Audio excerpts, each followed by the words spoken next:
Selamat pagi saudara-saudara. Sebelum kita memulai membaca Alkitab, mari kita berdoa.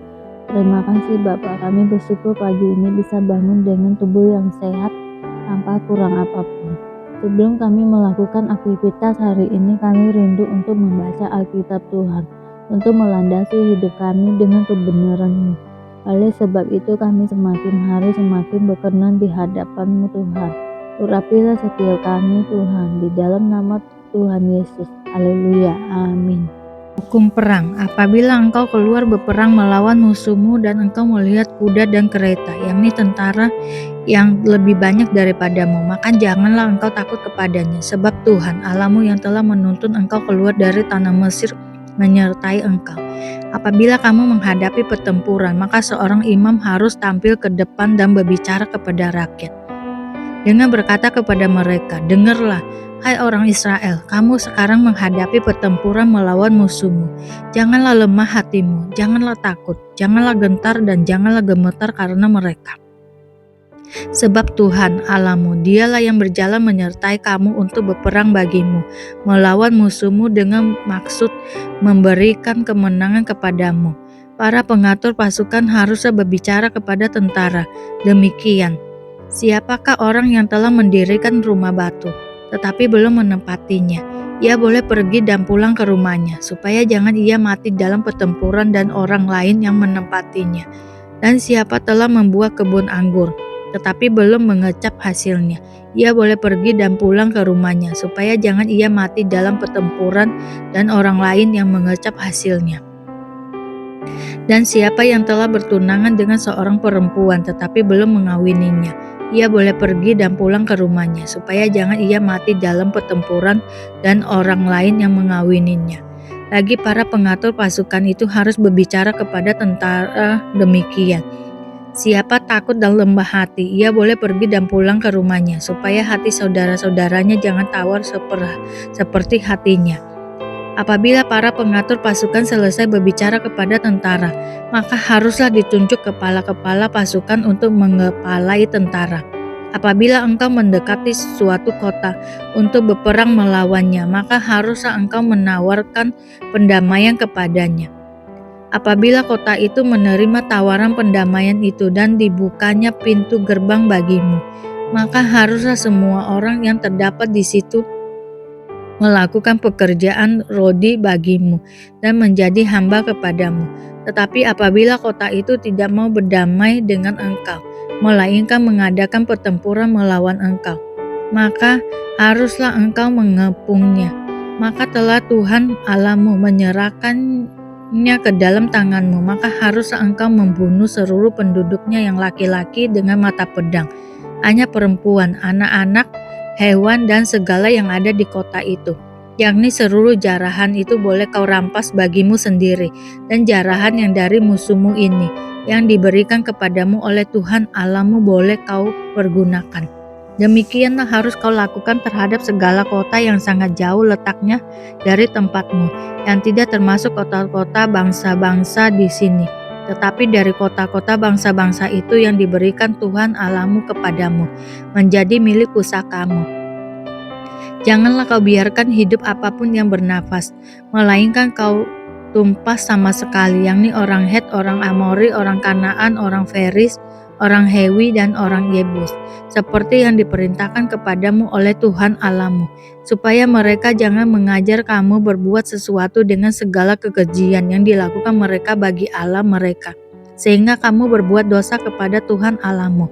Apabila dalam memerangi suatu kota engkau lama mengepungnya untuk direbut, maka tidak boleh engkau merusakkan pohon-pohon sekelilingnya dengan menganyungkan kapak kepadanya.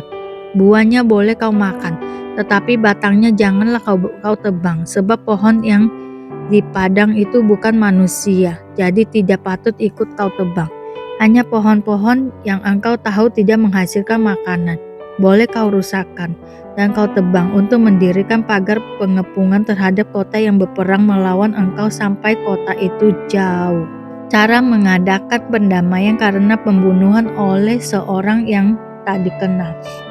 Apabila di tanah yang diberikan Tuhan Allahmu kepadamu untuk menjadi milikmu terdapat seorang yang mati terbunuh di padang, dengan tidak diketahui siapa yang membunuhnya. Maka haruslah para tua-tuamu dan para hakimmu keluar mengukur jarak ke kota-kota yang di sekeliling orang yang terbunuh itu, kota yang ternyata paling dekat dengan tempat orang yang terbunuh itu. Para tua-tua kota itulah harus mengambil seekor lembu betina yang muda, yang belum pernah dipakai, yang belum pernah menghela dengan kuk. Para tua-tua kota itu haruslah membawa lembu muda itu ke suatu lembah yang selalu berair dan yang belum pernah dikerjakan atau ditaburi, dan di sana di lembah itu haruslah mereka mematahkan batang leher lembu muda itu. Imam-imam Bani Lewi haruslah tampil ke depan, sebab merekalah yang dipilih Tuhan Allahmu untuk melayani Dia dan untuk memberi berkat demi nama Tuhan. Menurut putusan merekalah setiap perkara dan setiap hal luka melukai harus diselesaikan. Dan semua tua-tua dari kota yang paling dekat dengan tempat orang yang terbunuh itu haruslah membasuh tangannya di atas lembu muda yang batang lehernya dipatahkan di lembah itu. Dan mereka harus memberi pernyataan dengan mengatakan, tangan kami tidak mencurahkan darah ini dan mata kami tidak melihatnya. Adakanlah pendamaian bagi umatmu Israel yang telah kau tebus itu, Tuhan, dan janganlah timpakan darah orang yang tidak bersalah ke tengah-tengah umatmu Israel. Maka karena darah itu telah diadakan pendamaian bagi mereka. Demikianlah engkau harus menghapuskan darah orang yang tidak bersalah itu dari tengah-tengahmu, sebab dengan demikian engkau melakukan apa yang benar di mata Tuhan. Tawanan perempuan yang diambil menjadi istri. Apabila engkau keluar berperang melawan musuhmu dan Tuhan Allahmu menyerahkan mereka ke dalam tanganmu dan engkau menjadikan mereka tawanan, dan engkau melihat di antara tawanan itu seorang perempuan yang elok sehingga hatimu menginginin dia dan engkau mau mengambil dia menjadi istrimu, maka haruslah engkau membawa dia ke dalam rumahmu. Perempuan itu harus mencukur rambutnya, memotong kukunya, menanggalkan pakaian yang dipakainya pada waktu ditawan, dan tinggal di rumahku untuk menangisi ibu bapaknya sebulan lamanya. Sesudah demikian, bolehlah engkau menghampiri dia dan menjadi suaminya, sehingga ia menjadi istrimu. Apabila engkau tidak suka lagi kepadanya, maka haruslah engkau membiarkan dia pergi sesuka hatinya. Tidak boleh sekali-kali engkau menjual dia dengan bayaran uang. Tidak boleh engkau memperlakukan dia sebagai budak, sebab engkau telah memaksa dia. Hak kesulungan. Apabila seorang mempunyai dua orang istri, yang seorang dicintai dan yang lain tidak dicintai, dan mereka melahirkan anak-anak lelaki baginya, baik istrinya yang dicintainya maupun istri yang tidak dicintainya, dan anak sulung adalah dari istri yang tidak dicintainya, maka pada waktu ia membagi warisan harta kepunyaannya kepada anak-anaknya itu, tidaklah boleh ia memberikan bagian anak sulung kepada anak dari istri yang dicintai, merugikan anak dari istri yang tidak dicintai, yang adalah anak sulung. Tetapi ia harus mengakui anak yang sulung. Maka dari istri yang tidak dicintai itu dengan memberikan kepadanya 2 bagian dari segala kepunyaannya. Sebab dialah kegagahannya yang pertama-tama, dialah yang empunya hak kesulungan. Anak yang durhaka. Apabila seorang mempunyai anak laki-laki yang degil dan membangkang dan tidak mau mendengarkan perkataan ayah dan ibunya, dan walaupun mereka menghajar dia, tidak juga ia mendengarkan mereka, maka haruslah ayahnya dan ibunya memegang dia dan membawa dia keluar kepada para tua-tua kotanya di pintu gerbang tempat kediamannya, dan harus berkata kepada para tua-tua kotanya, anak kami ini degil dan membangkang. Ia tidak mau mendengarkan perkataan kami. Ia seorang pelahap dan peminum. Maka haruslah semua orang sekotanya melempari anak itu dengan batu sehingga ia mati. Demikianlah harus kau hapuskan yang jahat itu dari tengah-tengahmu, dan seluruh orang Israel akan mendengar dan menjadi takut. Penguburan orang yang dihukum mati. Apabila seorang berbuat dosa yang sepadan dengan hukuman mati, lalu ia dihukum mati, kemudian kau gantung dia pada sebuah tiang, maka janganlah mayatnya dibiarkan semalam-malaman pada tiang itu, tetapi haruslah engkau menguburnya dia pada hari itu juga. Sebab seorang yang digantung terkutuk oleh Allah, janganlah engkau menajiskan tanah yang diberikan Tuhan Allahmu kepadamu menjadi milik pusakamu. Tentang tolong-menolong, apabila engkau melihat bahwa lembu atau domba saudaramu tersesat, janganlah engkau pura-pura tidak tahu, haruslah engkau benar-benar mengembalikannya kepada saudaramu itu. Dan apabila saudaramu itu tidak tinggal dekat denganmu dan engkau tidak mengenalnya, maka haruslah engkau membawa hewan itu ke dalam rumahmu, dan haruslah itu tinggal padamu sampai saudaramu itu datang mencarinya. Engkau harus mengembalikannya kepadanya. Demikianlah harus kau perbuat dengan keledainya, demikianlah kau perbuat dengan pakaiannya, demikianlah kau perbuat dengan setiap barang yang hilang dari saudaramu dan yang kau temui. Tidak boleh engkau pura-pura tidak tahu. Apabila engkau melihat keledai saudaramu atau lembunya rebah di jalan, janganlah engkau pura-pura tidak tahu. Engkau harus benar-benar menolong membangunkannya bersama-sama dengan saudaramu itu. Berbagai-bagai peraturan. Seorang perempuan janganlah memakai pakaian laki-laki, dan seorang laki-laki janganlah mengenakan pakaian perempuan, sebab setiap orang yang melakukan hal ini adalah kekejian bagi Allah, bagi Tuhan Allahmu. Apabila engkau menemui di jalan sarang burung, di salah satu pohon atau di tanah dengan anak-anak burung atau telur-telur di dalamnya, dan induknya sedang duduk mendekat, anak-anak atau telur-telur itu, maka janganlah engkau mengambil induk itu bersama-sama dengan anak-anaknya. Setidak-tidaknya induk itu haruslah kau lepaskan, tetapi anak-anaknya boleh kau ambil. Maksudnya supaya baik keadaanmu dan lanjut umurmu. Apabila engkau mendirikan rumah yang baru, maka haruslah engkau memagari soto rumahmu, supaya jangan kau datangkan hutang darah kepada rumahmu itu, apabila ada seorang jatuh dari atasnya. Janganlah kau taburi kebun anggurmu dengan dua jenis benih, supaya seluruh hasil benih yang kau taburkan dan hasil kebun anggurmu jangan menjadi milik tempat kudus. Janganlah engkau membajak dengan lembu dan keledai bersama-sama. Janganlah engkau memakai pakaian yang dua jenis bahannya, yakni bulu domba dan linen bersama-sama. Haruslah engkau membuat tali yang terpilin pada keempat puncak kain penutup tubuhmu. Hukum perkawinan. Apabila seseorang mengambil istri dan setelah menghampiri perempuan itu menjadi benci kepadanya, menuduhkan kepadanya perbuatan yang kurang senonoh dan membusukkan namanya dengan berkata, perempuan ini kuambil menjadi istriku, tetapi ketika ia kuhampirin tidak ada kudapati padanya tanda-tanda keperawanan. Maka haruslah ayah dan ibu gadis itu memperlihatkan tanda-tanda keperawanan gadis itu kepada para tua-tua kota di pintu gerbang. Dan ayah si gadis haruslah berkata kepada para tua-tua itu, aku telah memberikan anakku kepada laki-laki ini menjadi istrinya. Lalu ia menjadi benci kepadanya. Dan ketahuilah ia menuduhkan perbuatan yang kurang senonoh dengan berkata, tidak ada kau dapati tanda-tanda keperawanan pada anakmu, tetapi inilah tanda-tanda keperawanan anakku itu. Lalu haruslah mereka membentangkan kain itu di depan para tua-tua kota. Maka haruslah para tua-tua kota itu mengambil laki-laki itu, menghajar dia, mendenda dia 100 sikal perak dan memberikan perak itu kepada ayah si gadis.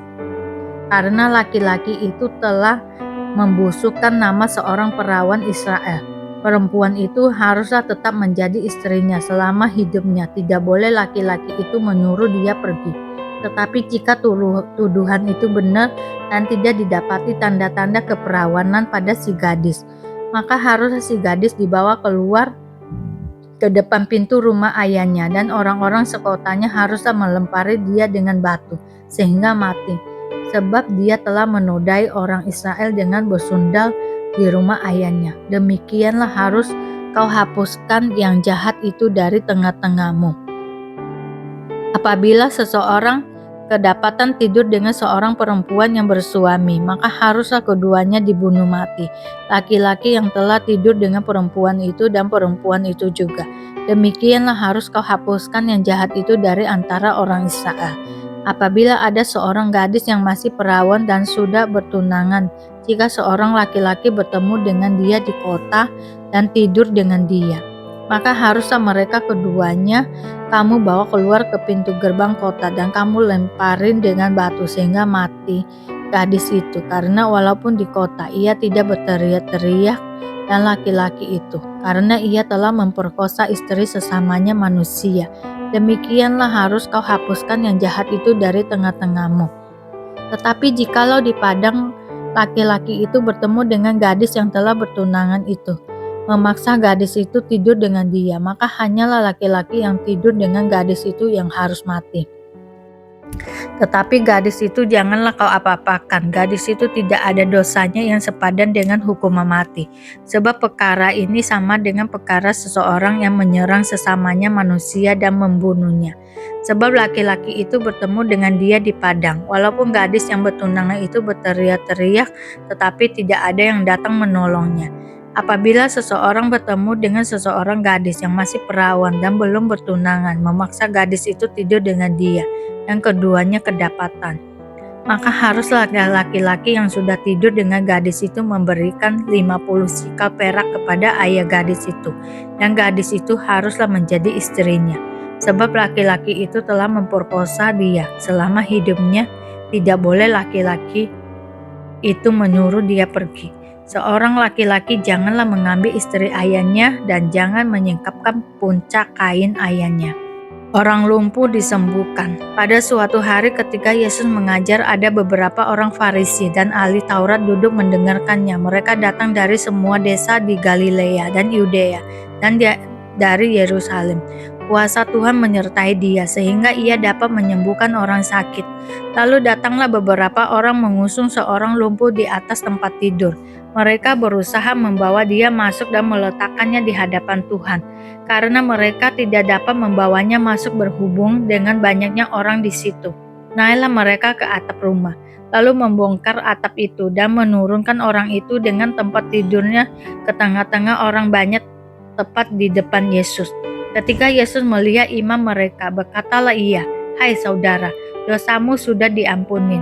Tetapi ahli-ahli Taurat dan orang-orang Farisi berpikir dalam hatinya, "Siapakah orang yang menghujat Allah ini? Siapa yang dapat mengampuni dosa selain daripada Allah sendiri?" Akan tetapi Yesus mengetahui pikiran mereka, lalu berkata kepada mereka, "Apakah yang kamu pikirkan dalam hatimu? Manakah lebih mudah mengatakan dosamu sudah diampuni atau mengatakan bangunlah dan berjalanlah? Tetapi supaya kamu tahu bahwa di dunia ini anak manusia berkuasa mengampuni dosa." Berkatalah ia kepada orang lumpuh itu, "Kepadamu kukatakan bangunlah, angkatlah tempat tidurmu dan pulanglah ke rumahmu." Dan seketika itu juga bangunlah ia di depan rumah, lalu mengangkat tempat tidurnya dan pulang ke rumah sambil memuliakan Allah. Semua orang itu takjub lalu memuliakan Allah, dan mereka sangat takut katanya, "Hari ini kami telah menyaksikan hal-hal yang sangat mengherankan." Lewi pemungut cukai mengikut Yesus. Kemudian ketika Yesus pergi keluar, ia melihat seorang pemungut cukai yang bernama Lewi sedang duduk di rumah cukai. Yesus berkata kepadanya, "Ikutlah aku." Maka berdirilah Lewi dan meninggalkan segala sesuatu lalu mengikuti dia. Dan Lewi mengadakan suatu perjamuan besar untuk dia di rumahnya. Dan sejumlah besar pemungut cukai dan orang-orang lain turut makan bersama-sama dengan dia.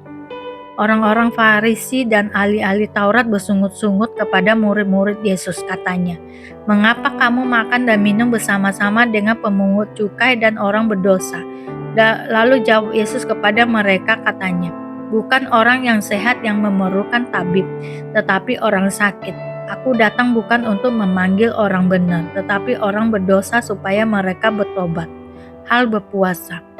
Orang-orang Farisi itu berkata pula kepada Yesus, "Murid-murid Yohanes sering berpuasa dan sembahyang. Demikian juga murid-murid orang Farisi, tetapi murid-muridmu makan dan minum." Jawab Yesus kepada mereka, "Dapatkah sahabat mempelai laki-laki disuruh berpuasa, sedang mempelai itu bersama mereka? Tetapi akan datang waktunya apabila mempelai itu diambil dari mereka, pada waktu itulah mereka akan berpuasa." Ia mengatakan juga suatu perumpamaan kepada mereka. Tidak seorang pun mengoyakkan secarik kain dari baju yang baru untuk menambalkannya pada baju yang tua. Jika demikian, yang baru itu juga akan koyak, dan pada yang tua itu tidak akan cocok kain penambal yang dikoyakkan dari yang baru itu. Demikian juga tidak seorang pun mengisikan anggur yang baru ke dalam kantong kulit yang tua, karena jika demikian, anggur yang baru itu akan mengoyakkan kantong itu, dan anggur itu akan terbuang, dan kantong itu pun hancur. Tetapi anggur yang baru harus disimpan dalam kantong yang baru pula, dan tidak seorang pun yang telah minum anggur tua ingin minum anggur yang baru, sebab ia akan berkata, anggur yang tua itu baik. Terima kasih Bapak untuk hari ini, sehingga kami dapat membaca Alkitab-Mu Tuhan. Mari doa Bapa kami. Bapa kami yang di surga, dikuduskanlah nama-Mu, datanglah kerajaan-Mu, jadilah kehendak-Mu di bumi seperti di surga. Berikanlah kami pada hari ini makanan kami yang secukupnya, dan ampunilah kami akan kesalahan kami, seperti kami juga mengampuni orang yang bersalah kepada kami. Dan janganlah membawa kami ke dalam pencobaan, tetapi lepaskanlah kami daripada yang jahat, karena Engkaulah yang mempunyai kerajaan dan kuasa dan kemuliaan sampai selama-lamanya. Terima kasih Bapa. Kami selalu bersyukur atas apapun Tuhan berikan hidup kami. Engkau tidak pernah meninggalkan kami ya Bapa. Hidup kami akan senantiasa berkecukupan di dalam-Mu. Di dalam nama Tuhan Yesus kami berdoa dan mengucap syukur. Amin, amin, amin. Tuhan Yesus memberkati.